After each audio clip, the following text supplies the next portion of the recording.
Up. I think of them as kind of like the soda that has been left behind. Now, I realize we all still recognize the brand, and given the fact that they're still sold practically all over the place, I think it would be unfair to call it a total failure. But at the same time, I don't think there is any other soda brand that has experienced such a drastic decline. Given their current state, you may be surprised to learn that there was maybe a 30-year span starting in the 1940s where 7-Up was widely considered to be the third best-selling soda in the United States. Almost anybody at that time could have told you that. Coke and Pepsi were at the top, of course, while 7-Up was out there doing their own thing as the biggest non-cola product, or as they called it, uncola. That was actually a really significant word that I will be talking more about, but the last 50 years or so have not been great for 7-Up. In the 1970s, they started losing popularity, and by the end of the 1990s, they had slowly fallen in the ranks to become the 9th best-selling soda, which is more or less where they remain today. There's been so much happening with 7-Up over the years that I'm excited to talk about. See, the brand goes all the way back to the 1920s. It was created by Charles Grigg, who already had extensive experience in both advertising and soda creation. A decade earlier, while working at a manufacturing company, he had invented an orange-flavored soda called Whistle. However, disputes with management caused him to quit his job and leave that creation with the company. A similar thing happened again where he created another orange-flavored soda, this time called Howdy. He left the company he was working for while he created it, but here he was able to take his invention with him and start his own business that would sell it. The issue there was that Orange Crush was already well established on the market and difficult to compete against. So as Howdy struggled to find customers, Charles Grigg spent a couple years creating a much more unique lemon-lime flavored soda, and once it was finally introduced in 1929, it had no major direct competitors. No one else out there was mass-producing a lemon-lime flavored soda like that, so 7-Up stood out to the customers. Actually, it wasn't called 7-Up at first. It had a much more ridiculous name. It was called Bib Label Lithianated Lemon Lime Soda. He chose that name because, like many others at the time, he wanted it to be perceived as a health drink. It actually did contain the drug lithium, so in the early years, it was commonly bought by people looking to stabilize their mood or seeking other potential health benefits. But thankfully, within a few years, the name was changed to 7-Up, though the exact origins behind that name have never been confirmed by Charles Grigg or the company itself. Different theories suggest that it was meant to reflect the 7 ingredients or the 7-ounce size of the bottle. I guess he may have seen cattle branded with a similar mark and like the looks of it, I don't know. My guess is that he just felt that the name 7-Up was both catchy and memorable, and maybe he even wanted a bit of mystery surrounding it. Either way, the unique flavor, the catchy name, and the perceived health benefits all helped 7-Up become one of the country's biggest soda brands. In the 1950s, they actually worked with Disney on a marketing campaign that featured a rooster named Fresh Up Freddy. He was an entertaining mascot that was featured during a popular Disney TV series called Zorro. It made the drink much more popular with children, and I believe that helped lead to the classroom game called Heads Up 7-Up. I don't know if you're familiar, but the teachers used to have us play that in elementary school in the 1990s, so that goes much further back than I would have thought. Now, the late 1960s is when 7-Up reached their absolute peak, and that is mostly due to one of the most effective advertising campaigns of all time. 7-Up started calling themselves the Uncola as a way to separate themselves from Coke and Pepsi, who were obviously both colas. Already, seemingly a smart idea, but to fully understand the genius of it, you have to consider the culture and the overall mentality of the younger generation at the time. This was during the Vietnam War and the Civil Rights Movement, when hippies were all over the place challenging authority and severely questioning the government and the established way of thinking. I don't want to make this a US history lesson about the 1960s, but you get the idea that it was becoming part of youth culture to challenge the standard. So, in 1968, when 7-Up positioned Coke and Pepsi to be the popular standard and themselves to be the outside alternative, that really resonated with the younger people. Maybe the most famous commercial of the campaign featured actor Jeffrey Holder, the first black actor to be featured in one of their commercials, by the way, cleverly comparing cola nuts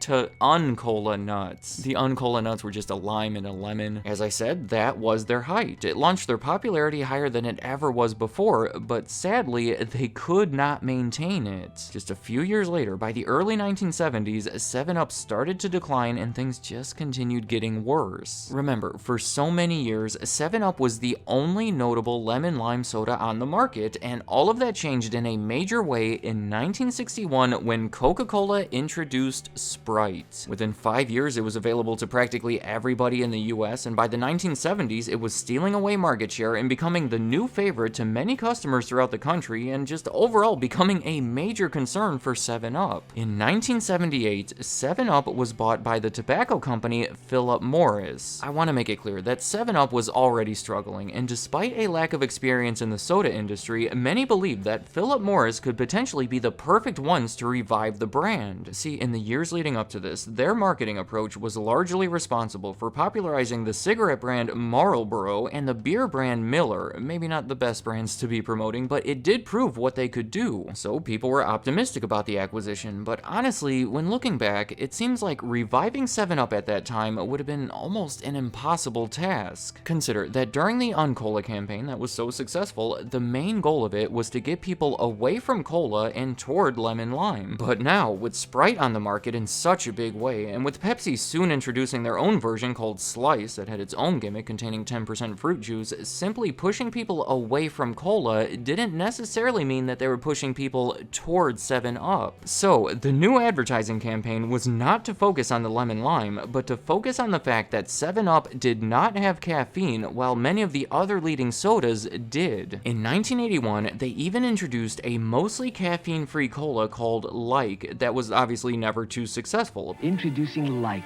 Like doesn't add caffeine like Coke and Pepsi. Like gets its excitement from full, rich cola taste. Pepsi Free came out the following year, caffeine-free Coca-Cola came out the year after that, and many of the bottlers had loyalty to those brands, so they wouldn't even distribute Like, and 7-Up had a hard time getting it out there. In the end, 7-Up lost tens of millions of dollars for Philip Morris. A struggling brand when they bought it was struggling even worse 8 years later when they were admitting defeat and finally looking to sell it. I mean, with all the resources, the experience, the relationships, the customer loyalty of the Coke and Pepsi companies, how could Philip Morris have possibly competed with them? In fact, it sure seems like the only way 7-Up truly had a chance at becoming significant again is if either Coke or Pepsi were to take it over. And in 1986, that came so close to happening. There was already an agreement to sell 7-Up to Pepsi, where a Pepsi representative said 7-Up is a top quality product that has the potential to become one of the most popular soft drinks in the world. They even said Pepsi would put its full marketing muscle behind 7-Up to build its share of the market. Obviously, they had big plans for it. Meanwhile, Coca-Cola had agreed to buy Dr. Pepper, but ultimately, the FTC stepped in and said that neither deal was allowed to happen because it would create too much of a monopoly within the industry. Though I will point out that Pepsi did buy the international operations of 7-Up, just nothing in their core market of the United States. But what did end up happening in the US is a bit confusing. Essentially, an investment bank from Dallas named Hicks and Haas put together a deal where they bought Dr. Pepper in a leveraged buyout for about $400 million. Then, only a few months later, they also bought 7-Up for $240 million. 2 years later, the two companies were combined into a new company called Dr. Pepper 7-Up in a deal that valued them at $1.3 billion. Kind of a strange situation where instead of competing against each other as parts of Coke and Pepsi, they combined forces to try to compete against Coke and Pepsi. And this new combined company was fairly successful in that their sales were increasing each year, but it was a situation where Dr. Pepper was growing like crazy while 7-Up was continuing to struggle. By 1993, when they became a public company as a way to raise money to pay off part of the $1 billion in debt that they had accumulated from the leveraged buyouts, Dr. Pepper was the 4th best-selling soda brand, while 7-Up was the 8th best-selling. The issue there, I believe, was the fact that Coke and Pepsi were heavily promoting their own versions of 7-Up, while Dr. Pepper remained mostly unrivaled. In 1995, Dr. Pepper 7-Up was acquired by Cadbury Schweppes for $1.7 billion.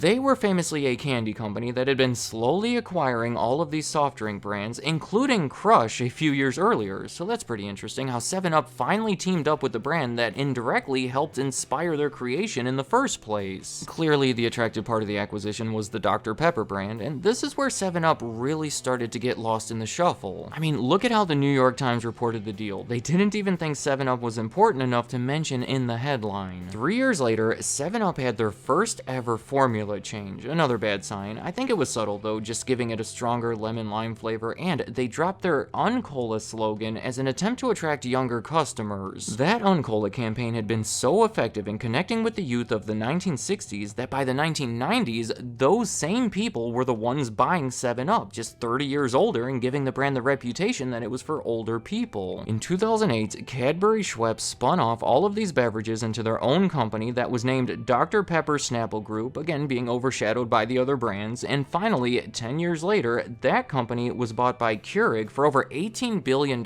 forming Keurig Dr. Pepper, again being overshadowed by the other brands. Today, 7-Up is just one of many beverages owned by that company. I wouldn't say they stand out in any major way, certainly not like they used to. In fact, they have been declining for so long that I would bet that most of the people watching this probably had no idea that 7-Up used to be such a big deal. Let me know in the comments, did you know that 7-Up used to be such a big deal? I think it's a great story, but kind of a depressing one. Well, obviously, if you're a big 7-Up drinker, this hasn't been the easiest 10 or so minutes for you to watch, but also, it demonstrates how larger companies can push smaller ones right out of the market. Do you ever drink 7-Up, or do you prefer one of the competing products? And I also want to ask, have you ever played the video game from the 1990s, where you play as their mascot at the time named Cool Spot? It's the dot from the label brought to life. They were always attempting to bring in a younger audience. Actually, I do think that they are now part of a company that likely has the ability to revive the brand to an extent, but is it even worth trying it at this point? It's been so long, and I don't know if the demand is really there. Just more things to think about, so any thoughts you have about 7-Up or anything else in this video, leave them in the comments. I'd like to hear what you have to say. Thank you for watching.